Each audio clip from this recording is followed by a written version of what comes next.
안녕하세요. 오늘도 사연 살롱을 찾아주셔서 감사합니다. 저는 올해 환갑을 맞은 60대 여자입니다. 저에겐 눈에 넣어도 아프지 않을 고마운 아들이 하나 있어요. 요즘은 이런 말을 하면 아들 장가 못 보낸다고 하던데 제 아들은 제 분신과도 같습니다. 아들 하나 보고 버티고 살아온 시간이 제 인생의 대부분이었어요. 이 정도로 말하면 도대체 아들을 얼마나 애지중지 키웠길래 저러나 싶으실 텐데 오히려 그 반대입니다. 제 아들은 제가 해준 것도 없는데 혼자 알아서 잘 컸고 그것도 모자라 제 한까지 풀어준 고마운 아들이거든요. 사람은 저마다 사연이 있기 마련이지만 제가 살아온 길도 그리 순탄하진 않았어요. 아니, 순탄한 적이 단 한순간도 없었죠. 미리부터 말씀드리자면 제 아들은 제가 낳은 친아들이 아닙니다. 저는 아이를 낳을 수 없는 몸이었거든요. 그래서 솔직히 아들을 입양할 때도 저는 싫다고 했어요. 제가 낳지도 않은 아이를 키울 자신이 없었거든요. 하지만 임신도 못하는 여자가 무슨 권한이 있나요? 시부모님의 뜻에 따라 대를 이을 아들을 입양했죠. 그리고 참 많은 일들이 있었어요. 억만금을 준다고 해도 돌아가고 싶지 않을 만큼 분하고 억울한 일들이었죠. 그래서 아들도 저도 참 힘든 시간을 보내야 했는데 아이러니하게도 저는 아들을 지키기 위해 제 모든 걸 걸었죠. 왜 기른정이라는 게 있다고 하잖아요. 저는 그렇게 엄마가 되었어요. 여자는 약해도 엄마는 강하다고 하던데 저는 아들을 지키기 위해 강해져야만 했었죠. 그렇게 키운 아들이었어요. 그러니 저에게 아들이 얼마나 특별하겠어요. 그래서 그런 저와 제 아들 이야기를 한번 해보고 싶어 이렇게 사연을 신청하게 되었습니다. 지난 날을 돌이켜보면 중매로 남편을 만난 것부터가 잘못이었어요. 지금이야 여자도 능력이 있으면 굳이 결혼하지 않아도 된다는 세상이지만 제가 젊었을 때는 여자의 능력과는 상관없이 홍기가 찬 여자는 당연히 시집을 가야 하는 세상이었죠. 나이가 됐음에도 시집을 안 가면 주변에서 이상하게 보던 시절이었거든요. 분명 못 가는 게 아니라 안 가는 거라도 그 사람들은 그 집 딸이 시집 못 갈 문제가 있다고 생각하며 헛소문을 퍼뜨렸어요. 그래서 딸 가진 부모는 제때 딸을 시집 보내야 한다고 생각하는 경우가 많았는데 제 친정 부모님도 그러셨죠. 그래서 이왕이면 다홍치마라고 돈 있는 집에 딸을 시집 보내면 저희 부모님은 제가 호의호식하며 잘 살 줄 알고 수단과 방법을 가리지 않고 부잣집 아들을 저와 맺어주려 하셨는데 문제는 제가 홍기가 찼음에도 결혼 생각이 없다는 거였어요. 그래서 그걸로 부모님과 다투기도 많이 다퉜죠. 네 나이가 벌써 26살이 넘었는데 어쩌려고 그래? 너 평생 혼자 늙어 죽을 거야. 지금 동네에서 네 소문이 어떤 줄 아냐고. 나나 네 엄마나 해명하는 것도 지친다. 뭘 해명식이나. 아빠는 그렇게 소문이 중요해. 정작 나는 나이랑 상관없이 아직은 결혼 생각이 없다고. 이런 마음으로 시집 가봤자 내가 잘 살겠어? 마음이라는 게 누굴 만나면 또 달라지지. 엄마도 네 아빠랑 중매로 만나서 너 낳고 나름 행복하게 살았잖아. 그러지 말고 이번에 아빠가 어렵게 좋은 혼처 알아봤으니 너 군말하지 말고 그 남자 만나봐. 그 남자도 너랑 비슷한지 나이가 제법 있다고 하더라. 그 남자 말고는 이젠 소개받을 남자도 없어. 참 답답했어요. 결혼도 아닌 중매 결혼을 꼭 이렇게 팔려가듯 하는 게 맞는 건지. 저는 영 내키지 않았죠. 하지만 제 친구들도 이런 저를 이해할 수 없다고 했어요. 이미 제 주변 친구들은 거의 시집을 가서 아이 하나 둘은 다 낳고 가정생활을 하고 있었거든요. 에라니 너는 학교 다닐 때도 특이하더니 좀 유별나다. 여자들 사는 거 다 비슷비슷하지. 좋은 남자 만나서 애 키우고 잘 살면 그게 잘 사는 거 아니야? 넌 도대체 어떻게 살고 싶은 건데? 솔직히 그걸 모르겠어. 그런데 아무리 모른다고 해도 그렇게 사는 게 맞는 건가 싶고. 그리고 무엇보다 중매로 만나는 남자가 좋은 남자라고 어떻게 보장해? 그건 그런데 그래도 어른들이 소개할 정도의 남자면 어느 정도 검증은 된 거지. 남자들도 다 비슷비슷해. 호로 자식만 아니면 되는 거 아니야?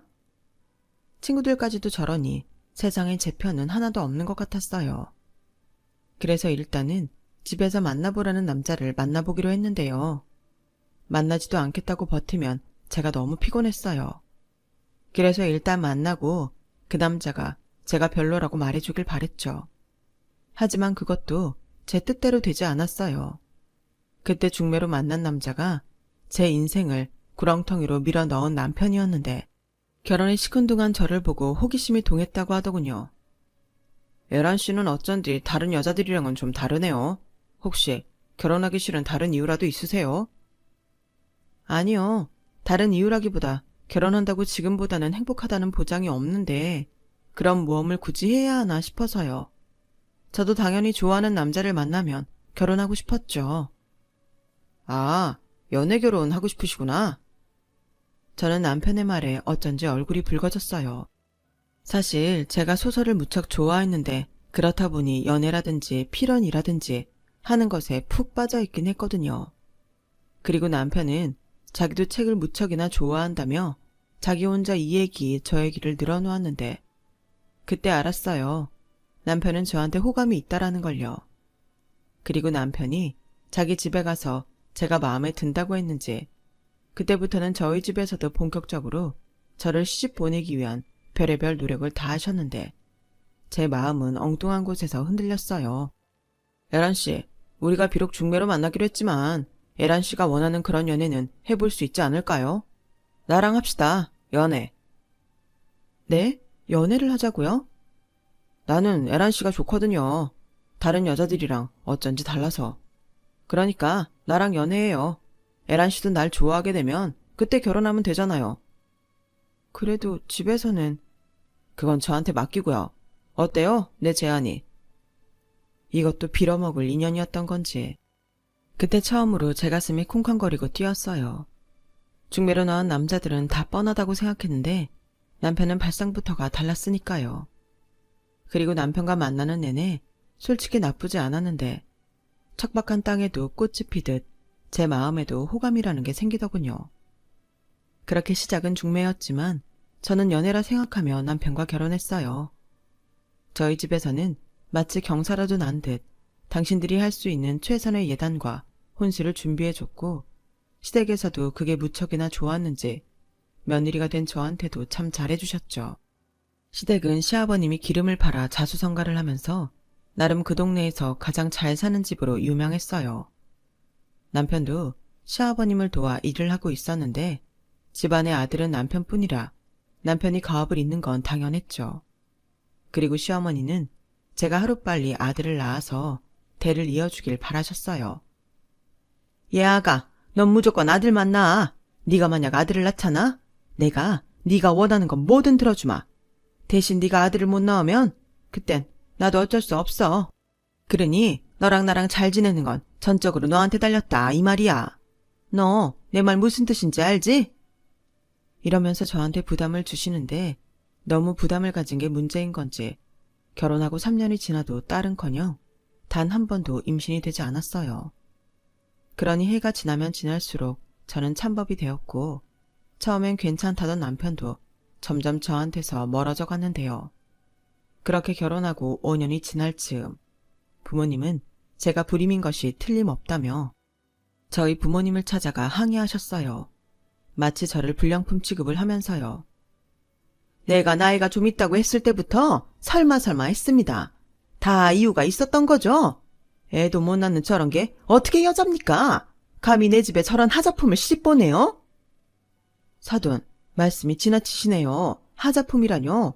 그리고 애가 안 생기는 게 어떻게 꼭 우리 애만 문제가 있다고 하십니까? 애를 혼자 만들어요.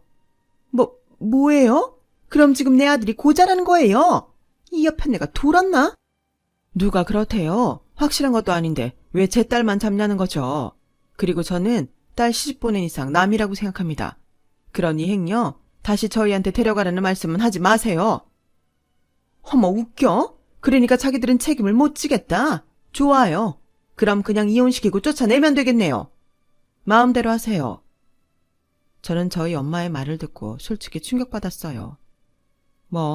나중엔 자기도 진심은 아니었다며 자기가 세게 나가야 저를 내치지 못할 거라고 생각해서 그랬다는데 그런 말을 들어도 한 번 다친 마음이 아물지는 않더군요. 그날 이후 저는 마음속으로 친정은 없다고 생각했어요. 그러면서 어쩌면 이혼을 할 수도 있겠다고 생각했는데요.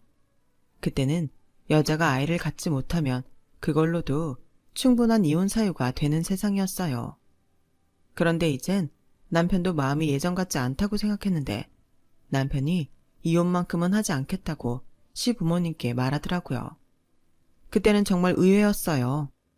남편도 시부모님처럼 저에게 아무런 미련도 없다고 생각했거든요. 애 못 갖는 게 꼭 이 사람 잘못만은 아니잖아요. 저도 아이가 생기지 않는 거 너무 괴롭지만 그래도 그런 이유로 이 사람을 버릴 수는 없다고 생각해요. 그럼 어쩌자고? 이대로 대를 포기하자고? 우린 그럴 수 없다. 네 아버지가 힘들게 일군 이 사업장을 네 대에서 끈기게 둘 순 없어. 여보. 그래, 그건 네 엄마 말이 맞다. 네가 정 네 차를 내칠 수 없다면 네가 밖에서라도 애를 만들어 와. 그리고 넌 군소리 하지 말고 그 애 키우고. 넌 싫다고 할 자격 없는 거 알지? 그래, 창서가 그렇게라도 해. 우린 뭐 상관없다. 네 아들이면 누가 낳든 상관없다. 저는 그 자리에서 한마디도 하지 못했어요. 제 자신이 너무 비참했거든요. 그리고 남편은 그런 제 손을 꼭 잡아줬는데 남편이 참 고맙더라고요. 그래서 그때부터는 저도 임신을 하기 위해 갖은 노력을 다했고 오로지 남편만을 의지하며 사랑했어요. 그렇게 2년의 노력을 더했는데 하늘은 제 편이 아니더군요.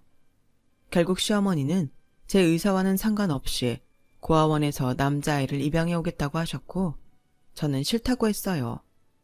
그러자 시부모님은 애도 못 낳는 게 뻔뻔하다며 저를 대놓고 무시하셨고 결국 남편의 동의로 4살 된 한 남자아이가 저희 집에 오게 되었죠.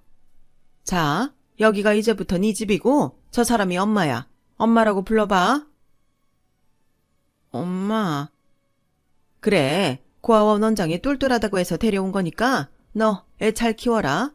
나도 솔직히 남의 자식 같아서 내키진 않는데 그럼 어쩌니? 대가 끊기게 생겼는데. 너 이 이상 내 눈밖에 나지 말고 네 아들이라고 생각하고 잘 키워.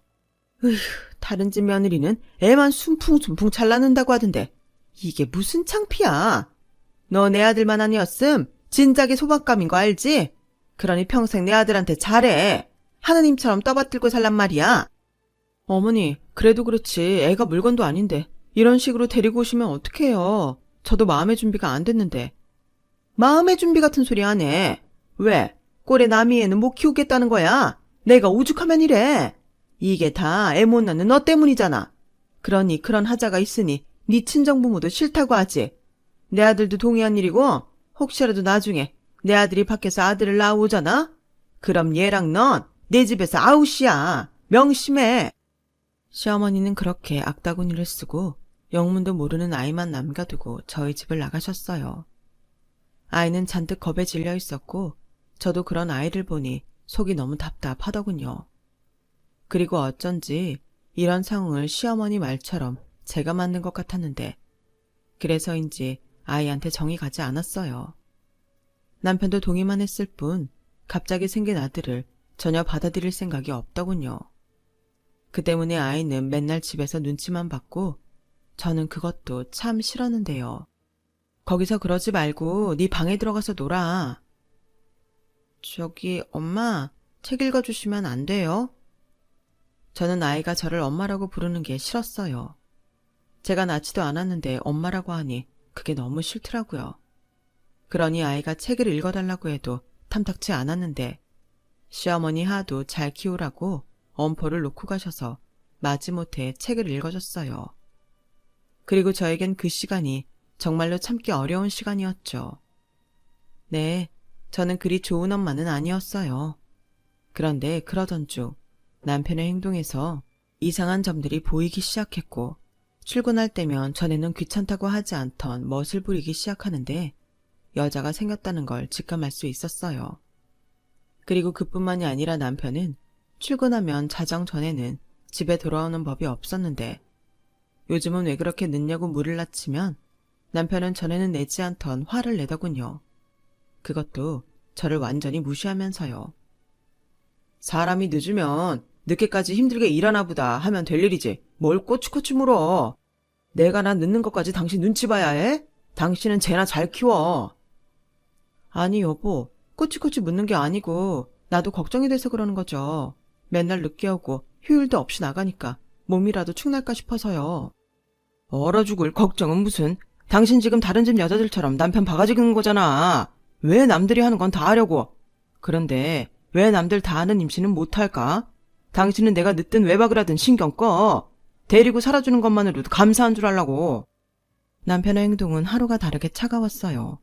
그리고 말투며 행동에서 저를 점점 더 무시하는 게 느껴졌는데 저는 바보처럼 할 수 있는 게 아이 키우는 것 말고는 없더군요.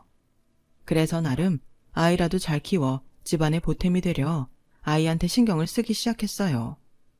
어쩌면 제가 너무 힘드니까 아이한테 집중하며 제가 처한 상황을 외면하고 싶었는지도 모르겠네요. 그리고 아이도 의지할 사람이 저밖에 없어 그런 건지 그렇게 잘해주는 게 없는 저를 엄마라 부르며 잘 따랐고 그렇게 모자의 정이 쌓여갔죠.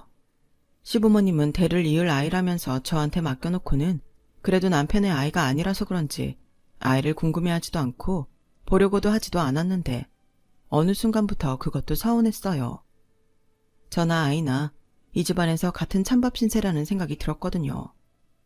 저는 찬밥 신세가 될 이유라도 있고 또 어른이지만 아이는 죄가 없잖아요. 그래서 저라도 아이한테 잘 해줘야겠다고 생각했어요. 아마도 그것이 제가 어미로 아들을 사랑한 모정의 첫 시작이었던 것 같네요.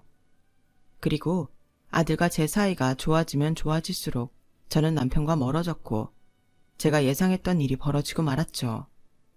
남편은 기어이 밖에서 다른 여자를 만나 아이를 임신했다며 저에게 이혼을 요구했어요. 하지만 전 버티기로 작정했죠. 저는 이혼하고 갈 곳이 없었으니까요. 게다가 제가 낳은 아들은 아니었지만 이 아이와 둘만 살아갈 엄두가 나지 않았어요. 그렇다고 아들과 다시 남남이 되는 건 상상조차 할 수 없었죠. 사람 마음이라는 게 그렇더군요. 그렇게 받아들일 수 없던 아이가 저에겐 지켜야 할 존재가 되었어요. 유일하게 저와 눈을 맞추고 함께 밥을 먹으며 엄마와 아들로 살아온 그 아이는 이젠 부정할 수 없는 제 아들이었죠. 게다가 전 진짜 손자가 생긴 마당에 시부모님이 이 아이를 어찌할까 그게 너무 무서웠는데요. 이미 늦어버렸다는 걸 알면서도 저는 바보처럼 다시 남편이 마음을 다잡고 저희 셋이 진짜 가족으로 살 수 있길 바랐어요. 하지만 자신의 아이가 생긴 남편은 필사적으로 저를 떼어놓으려고 했고 저는 남편과 그 내연녀를 관통죄로 고소하겠다며 물러나지 않았어요. 간통죄? 네가 염치가 없어도 보통 없는 게 아니구나. 임신 못하는 건 원래 이혼 사유에 들어가. 그리고 내 애를 가진 그 여자의 직업이 뭔 줄 알아? 변호사야. 네가 변호사를 이길 수 있을 것 같아? 우리 식구들은 이미 네가 아닌 그 여자를 진짜 가족으로 생각해. 그러니까 좋게 말할 때 위자료 챙겨줄 테니까 도장 찍어. 제발 내 인생에서 사라지라고. 싫어. 내가 왜? 난 노력했고 도리를 저버린 건 당신이야. 이혼 사유? 웃기지 마. 변호사면 가정 있는 남의 남편 꼬셔도 돼? 나 당신이랑 그 여자 고소할 거야. 지금은 없어진 법이지만 그때는 간통죄라는 게 있었어요. 그래서 변호사라는 그 여자를 간통죄로 고소해 망신을 시키고 싶었죠. 남편도 마찬가지고요. 그러자 남편은 눈이 돌아 그러기만 해보라며 저를 위협했고 부부 사이는 더 멀어져만 갔어요. 사실 저도 알고 있었어요. 이미 남편과 저는 끝났다는 걸요. 하지만 그때는 이혼하면 멍청하게 인생이 끝나는 건 줄 알았어요. 그래서 억울하다는 이유로 또 아들인 준영이를 지켜야 한다는 이유로 이혼만은 하지 않겠다며 버텼는데 설상가상으로 뜻밖의 소식이 전해졌죠. 혜란아, 이를 어쩌면 좋으니 네 부모가 그러니까 내 아들이랑 네 엄마가 세상을 떠났다. 아니 어떻게 그럴 수 있어. 나도 아직 살아있는데 어떻게 그럴 수 있니? 시골에 홀로 사시는 할머니가 세상이 무너진 것처럼 우시면서 저에게 전화를 하셨어요. 그리고 얼떨떨했던 저는 저보다 먼저 결혼한 오빠로부터 저희 부모님이 할머니 댁에서 제사를 지내고 서울집으로 가던 중 덤프트럭을 운전하던 상대 운전자의 졸음운전으로 인해 저희 부모님 모두가 그 자리에서 숨을 거두고 말았다는 사실을 알려주더군요. 저를 시집 보낸 뒤로 저를 남이라고 생각했다더니 부모님의 소식은 자식인 저에게로 이렇게 전달이 되었고, 그렇게 저는 부모님의 빈소에 가게 되었는데 기분이 너무 이상했어요. 이미 부모 자식 간의 연은 끊어졌다고 생각했는데 사실은 그게 아니었던 건지 마음이 너무 아팠어요. 그래서 장례식 내내 울음을 멈출 수 없었는데요. 엄마, 아파? 엄마 아파서 우는 거야? 마음이 너무 아파. 그래서 우는 거야. 저기 두 분은 준영아, 외할머니 외할아버지셔. 엄마가 우리 준영이를 너무 늦게 보여줬네. 엄마가 미안해. 엄마, 슬퍼? 외할머니랑 외할아버지랑 이제 안 계셔서 마음이 슬퍼서 우는 거야? 너무 슬퍼. 이젠 엄마한테는 아무도 없잖아. 왜 없어? 내가 있잖아. 내가 외할머니랑 외할아버지한테 엄마 잘 지켜준다고 약속할게. 그러니까 엄마 울지 마. 고마워, 준영아. 엄마 아들이 되어줘서 정말 고마워. 나도 고마워. 엄마가 우리 엄마가 되어줘서 진짜 고마워. 당시 7살이 된 아들아이는 그렇게 엄마인 저를 위로했어요. 남편도 시댁가족도 장례가 치러지는 동안 모습을 보이지 않았는데 아들이 있어 다행이라는 생각이 들었죠. 그리고 오빠는 다른 사람은 몰라도 사위인 남편이 코빼기도 보이지 않을 수가 있냐며 화를 냈는데요. 그래서 어쩔 수 없이 저에게 닥친 모든 사실을 이야기할 수밖에 없었어요. 아무리 네가 임신을 못해도 그렇지 인간이 어떻게 그러냐? 너도 참 미련하다. 그런 놈하고 뭐 볼 거 있다고 이혼을 하네. 말이 쉽지. 당장 이혼하면 난 뭐 어떻게 살라고. 오빠가 나 책임질 거 아니잖아. 그리고 이혼하면 준영이 쟤는 어쩌라고. 분명 파양한다는 소리 할 거야. 나는 이혼한다고 치지만 준영이는 안 돼. 애가 얼마나 상처를 입겠어? 난 그 꼴 못 봐. 준영이 이제 진짜 내 아들이란 말이야. 너도 참 답답하다. 그렇다고 계속 이렇게 살 거야? 그 새끼 애 낳으면 그때는 호적에 올려야 해서 더 할 텐데. 저는 오빠의 말에 두 눈을 감았어요. 사실 그런 일들을 생각하지 않았던 게 아니었거든요. 그런데 거의 자정이 다 된 시간, 이젠 조문객도 없을 시간인데 시어머님이 홀로 저희 부모님 빈소를 찾았고 자기는 조문을 하려고 온 것이 아니라며 저에게 따로 할 말이 있다고 나오라고 하더군요. 이거 받아라. 네가 우리 며느리를 간통죄로 고소한다고 난리 쳤다며? 어쩜 너는 양심이 없니? 내 아들도 할 만큼 했잖아. 오죽하면 피 한 방울 섞이지도 않은 애를 입양까지 했겠냐고. 근데 네 부모 소식 듣고 나도 생각을 굳혔다. 이렇게 언제 죽을지 알 수도 없는데 하루라도 빨리 정리할 건 정리해야지. 그 돈이면 섭섭하진 않을 게다. 어디 조용한 데 가서 새 출발해. 죄송해요. 저는 그럴 수 없어요. 이혼 안 합니다. 그이가 밖에서 낳은 아이 제가 키울게요. 준영이 동생으로 저희 호적에 올려주세요. 어머, 얘가 미쳤네. 변호사 며느리가 있는데 우리가 뭐가 아쉬워서 네 호적에 우리 귀한 손자를 올리니? 내가 얼마나 공들여서 찾은 며느리인 줄 알아? 설마 그 여자를 어머님이 그이한테 소개하신 거예요?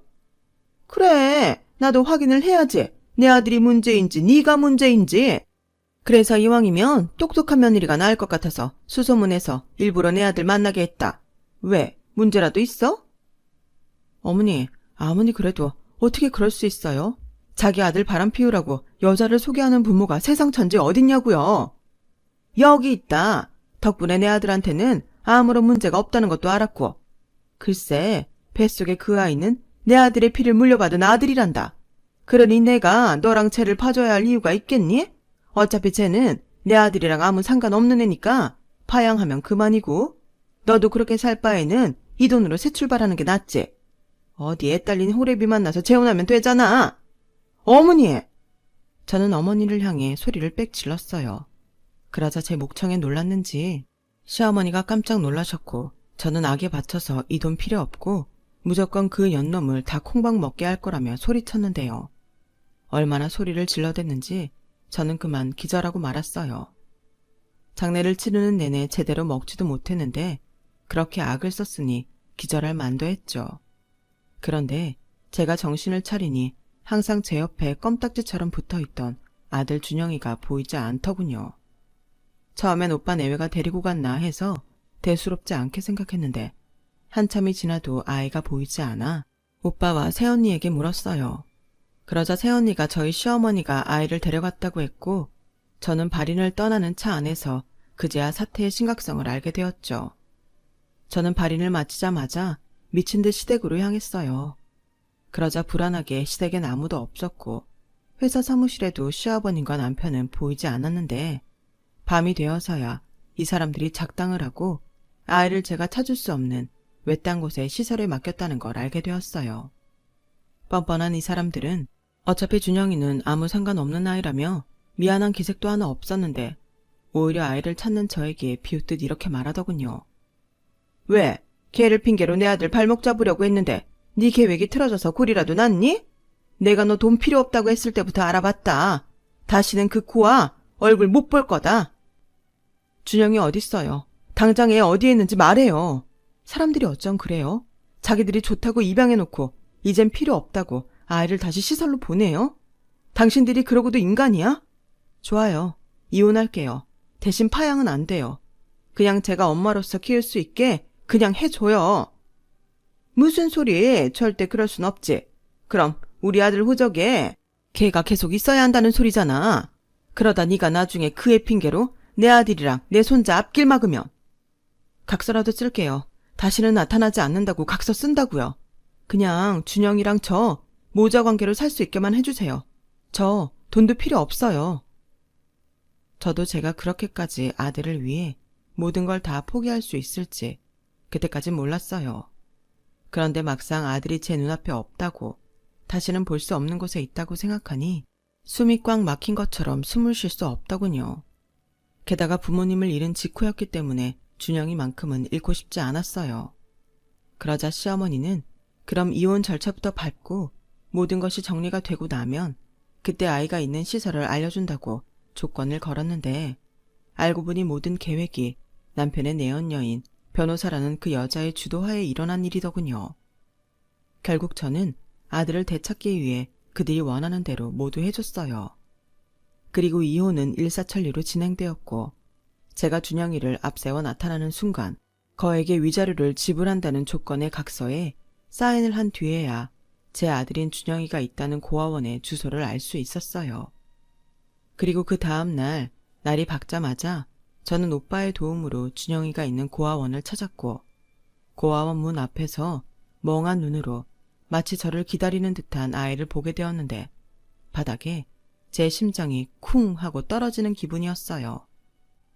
할머니가 여기 얌전히 있으면 엄마가 나 데리러 온다고 했어.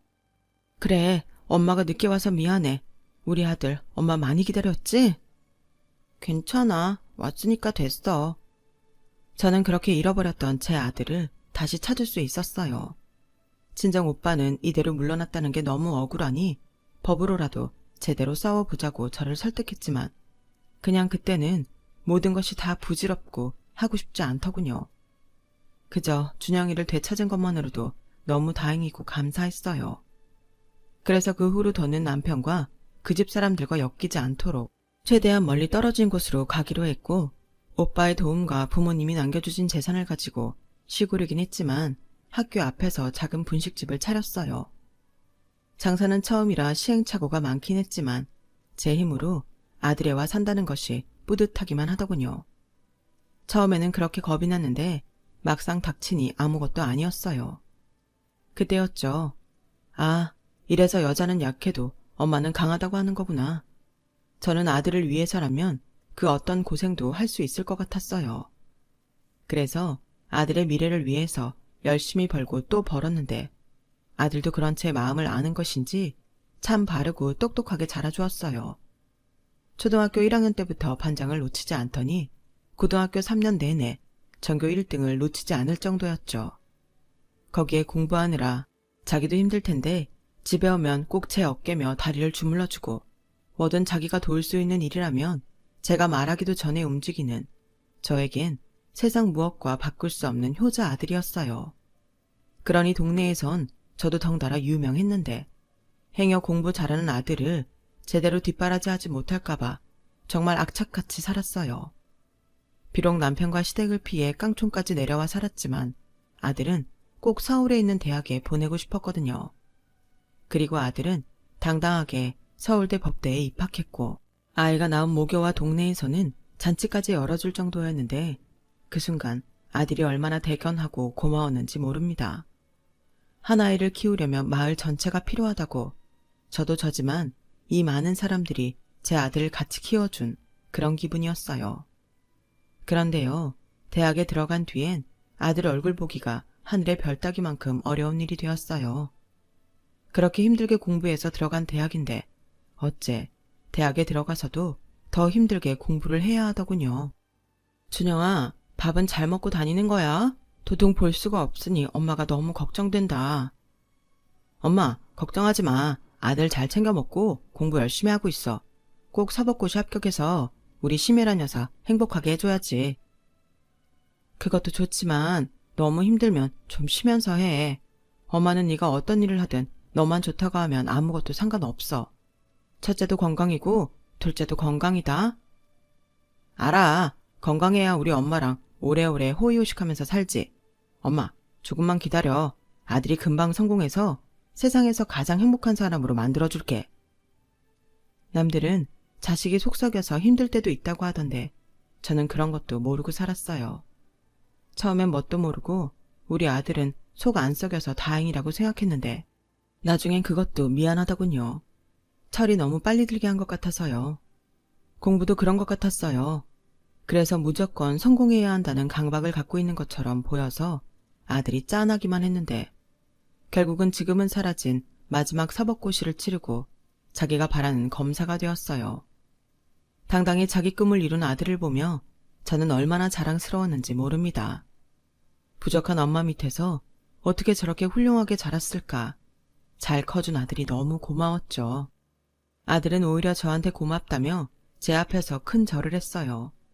그때는 주책 없이 얼마나 눈물이 나던지 그동안 억울하고 힘들던 시간이 주마등처럼 스쳐 지나가더군요. 그렇게 지나온 고생들을 뒤로 하고 행복한 날들이 계속됐어요. 늘 아들의 학비 걱정을 하며 한 푼이라도 더 벌려고 애를 썼던 저였는데 그런 저에게도 여유라는 것이 찾아오더군요. 아들이 검사로 본격적으로 일을 하면서 저도 다시 서울로 올라와 살게 되었거든요. 그리고 아들 덕에 좋은 것도 많이 먹고 가끔은 여행도 다니며 비로소 행복을 만끽하게 되었는데요. 아이러니하게도 그렇게 행복하면 할수록 전에는 사느라 바빠서 하지 못한 남편 생각을 종종 했어요. 같은 서울 하늘 아래에 남편과 얼굴도 모를 남편의 아들이 있다고 생각하면 그렇게 가슴에서 천불이 끓어오르는 것 같았죠.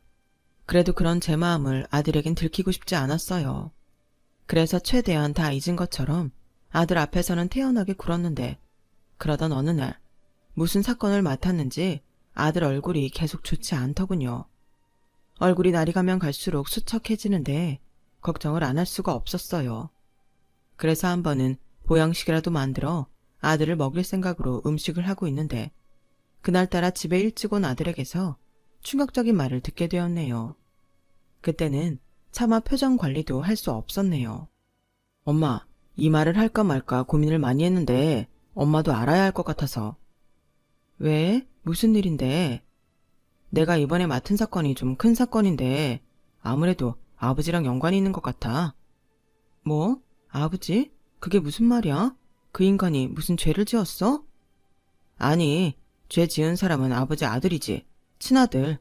음주운전에 뺑소니 사고인데 피해자가 사망한 사건이야. 그 아들 변호는 그 엄마라는 사람이 맡았고. 그래서 조만간 법정에서 그 집 사람들 전부 볼 수 있을 것 같아. 어머 세상에. 세상이 아무리 좁다고 하지만 어떻게 그런 일이 다 있니? 넌 괜찮아? 엄마 생각에 그 사건 네가 꼭 맡아야 하는 거 아니면 다른 사람한테 부탁하면 안 되는 거야? 만나서 좋을 일 없잖아. 아니, 내가 꼭 할 거야. 난 이걸 하늘이 준 기회라고 생각해. 솔직히 그 사람들 잘 산다고 하면 너무 화날 것 같았거든. 근데 그런 큰 죄를 지어놓고 그 엄마라는 변호사가 무죄라고 주장하네. 그런데 그걸 어떻게 그냥 둬? 난 최선을 다해서 제대로 그 인간들 벌받게 할 거야. 그 사람들이 우리한테 한 짓 나 단 한 번도 잊은 적 없어. 이번 기회에 되돌려줄 거라고. 그 인간들 증거까지 없애려고 한 한통속이야. 털어보니 그 아들 전과도 화려하더라. 그것도 친아들이라고 엄청 감싸면서 키웠겠지? 아들에는 저처럼 가슴에 들끓는 분을 표현하지 않았을 뿐 그동안 힘든 시간을 보낸 듯 보였어요.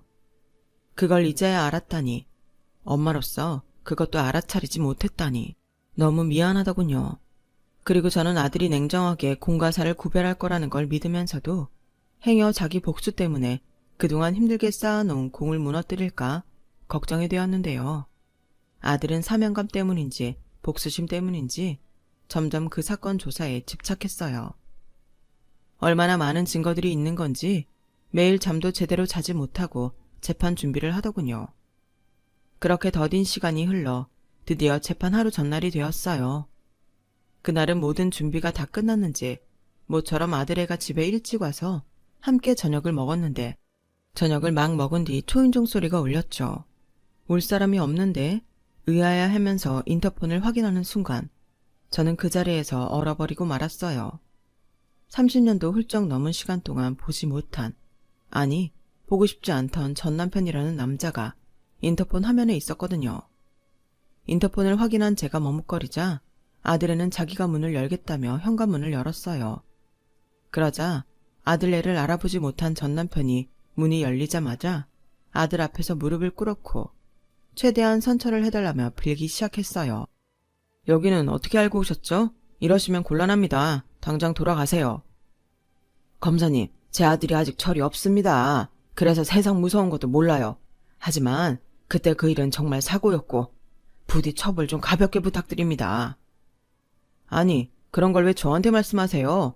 선고는 제가 내리는 게 아닙니다. 판사님이 내리시는 거죠. 여기서 이러는 것도 되게 아드님한테는 불리하게 작용합니다. 돌아가세요. 검사님, 그러지 마시고 제가 뭐든지 하겠습니다. 앞길이 창창한 아들을 애비가 어떻게 포기하겠습니까? 정말 대단한 부성애네요. 그 아드님 참 부럽습니다. 입양한 아들은 필요 없다고 그 멀리까지 가서 버리고 오더니 친아들일 일에는 이렇게 무릎까지 꿇으시네요. 아니, 그건 어떻게? 왜요? 제가 그걸 알아서 놀라셨습니까? 그럼 이건 어떨까요? 그때 당신들이 입양했다가 버린 아이가 저라면요. 엄마, 나와요. 이 사람이 뻔뻔하게 여길 찾아왔네요. 뭐라고? 그럼 그때 그 애가 너고 엄마라면... 여기까지 오면서 그건 몰랐나 보네. 맞아요. 당신이 그렇게 버린 나랑 그때 그 아이. 여보. 여보? 내가 왜 당신 여보예요? 당신 여보는 따로 있잖아요. 아니, 어떻게 이런 일이... 네가 검사라고? 어떻게 이렇게 잘 컸어? 그래, 지난 과거 일은 내가 죽일 놈이고 천벌받아 마땅하다. 내가 다 잘못했어. 내가 이렇게 빌 테니까 네 동생 좀 살려다오. 처벌을 안 받겠다는 게 아니야. 제발 가볍게 좀 해달라는 거지. 무죄로 추정하려고 증거를 없앤 것까지 싹 다 걸려서 지금 우리 집은 초상집 분위기야. 걔가 우리 집 대를 이을 아이인데 네가 네 동생 좀 살려줘라. 누가 맘대로 동생이야. 난 그런 동생 없어요. 그리고 처벌은 덜도 말고 더도 말고 합당하게 받도록 노력할 거니까 그런 기대는 애초에 하지 마시고요. 이제 다 아셨으면 돌아가세요. 그리고 이 동네에는 다시는 찾아오지 마시고요. 저희 엄마 눈에 한 번 더 띄세요. 그땐 저도 가만히 있지 않을 거니까. 보시다시피 이젠 제가 그럴 능력이 있거든요. 엄마, 들어가. 그리고 이 인간 나 없을 때 찾아오면 바로 경찰에 신고하고. 알겠어? 알겠어, 준영아. 흥분하지 마. 여보. 아까 말했죠. 난 당신 여보 아니라고. 내 아들이 한 말 못 들었어요? 당장 나가요. 안 그러면 경찰에 신고할 거니까. 저는 최대한 버티는 전 남편을 있는 힘껏 밀치고 현관문을 닫았어요. 그러자 전 남편은 저희 집 현관문을 두드리며 잘못했다고 애원했는데 아들애가 바로 경찰에 신고를 해버렸어요. 그리고 대망의 재판날이 되었고 저는 떨리는 발걸음을 옮겨 법정 안으로 들어갔는데요. 처음 본 남편의 아들과 애엄마는 참 생긴 것도 뻔뻔하게 보였어요. 뉘우침이라고는 전혀 보이지 않더군요.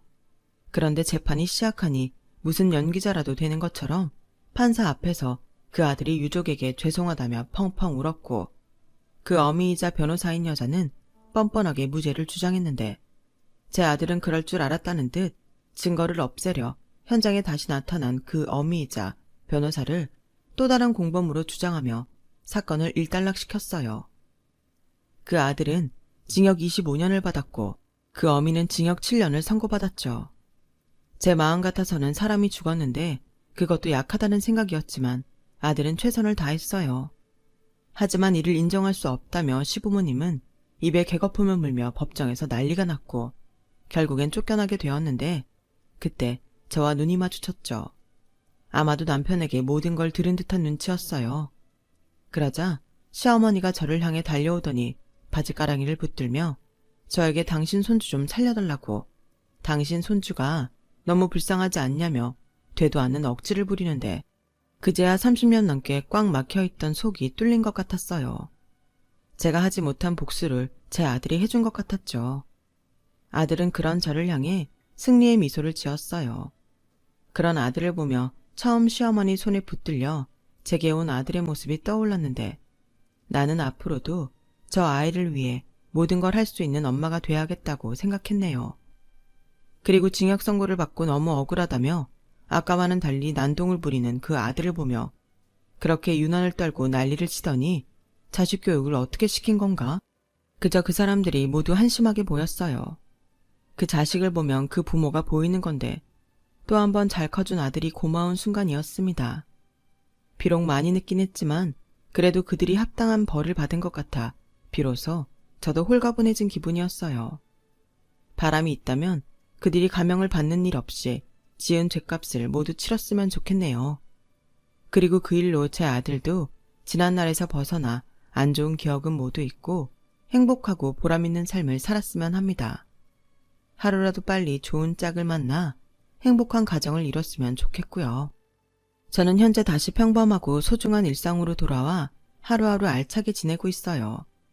전에는 가끔씩 지난날을 떠올리며 답답한 가슴을 치곤 했는데 이젠 그런 것도 없이 아주 편안한 날을 보내고 있습니다. 이게 모두 고마운 제 아들 덕분이죠. 아들이 언제 장가를 갈지는 알 수 없지만 아들이 장가를 가는 그날까지 아들과 함께 즐거운 추억을 많이 만들었으면 좋겠습니다. 제 기고했던 사연은 여기까지입니다. 막상 제 이야기를 다 적고 나니 새삼 민망하네요. 그래도 끝까지 들어주신 모든 분께 감사의 인사를 전하고 싶습니다. 그럼 건강하시고 오늘도 좋은 일만 가득하시길 진심으로 바라겠습니다. 고맙습니다. 여러분, 사연 댓글에 응원과 현명한 조언 부탁드려요. 좋아요와 구독은 저에게 큰 힘이 됩니다. 오늘도 좋은 일 가득하세요.